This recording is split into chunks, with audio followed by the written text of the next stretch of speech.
Welcome to my YouTube channel. இன்னைக்கு நம்ம வந்து ஸ்பிட்ஸ் பார்த்தின ஒரு சில சுவாரஸ்யமான தகவல்களை பார்க்க போகிறோம்.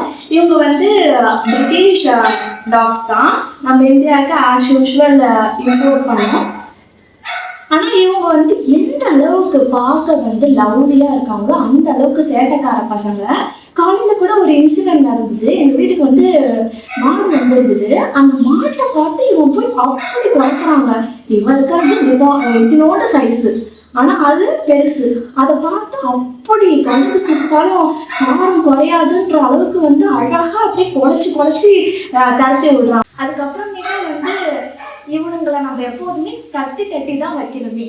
ஏன்னா இந்த கிறுக்கு பாய பிள்ளைங்க என்ன நினச்சிக்குவாங்கன்னா, தான் வந்து பெரிய ஆளுனும் தான் பெரிய ரவுடினும் நினச்சிப்பானுங்க. அதனால வந்து அவனுங்க பார்க்கறதெல்லாம் போய் பார்த்து சண்டைக்கு இழுப்பானுங்க. ஆனால் ஒன்றும் இருக்காது உள்ளார சரக்கு, இருந்தாலும் பார்க்கறதெல்லாம் பார்த்து சண்டைக்கு இழுப்பானுங்க. அதனால இவங்களை நம்ம பத்திரமா பார்த்துக்கணும். ஒரு கிறுக்குத்தனத்தை மென்ஷன் பண்ணாலும் ஒரு நல்ல விஷயத்த சொல்லியே ஆகணுங்க. இவனுங்க வந்து தன்னுடைய ஓனர்கிட்ட ரொம்பவே ஒபீடியண்ட்டாக இருப்பானுங்க.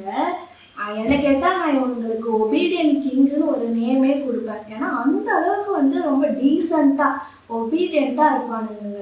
அதுதான் வந்து ரொம்ப பிடிச்ச விஷயம். அதை ஸ்பிட்ஸ் வளர்க்குறவங்களுக்கு தெரியும் அவங்க எப்படி இருப்பானுங்கன்னு.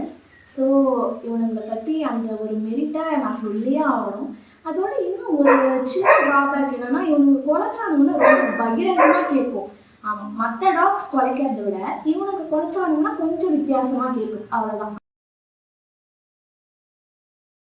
மேலும் இது போன்ற டாக் ரிலேட்டட் வீடியோஸை பார்க்க என்னுடைய சேனலை மறக்காமல் லைக் பண்ணுங்கள், ஷேர் பண்ணுங்கள், சப்ஸ்கிரைப் பண்ணுங்கள். தேங்க்யூ.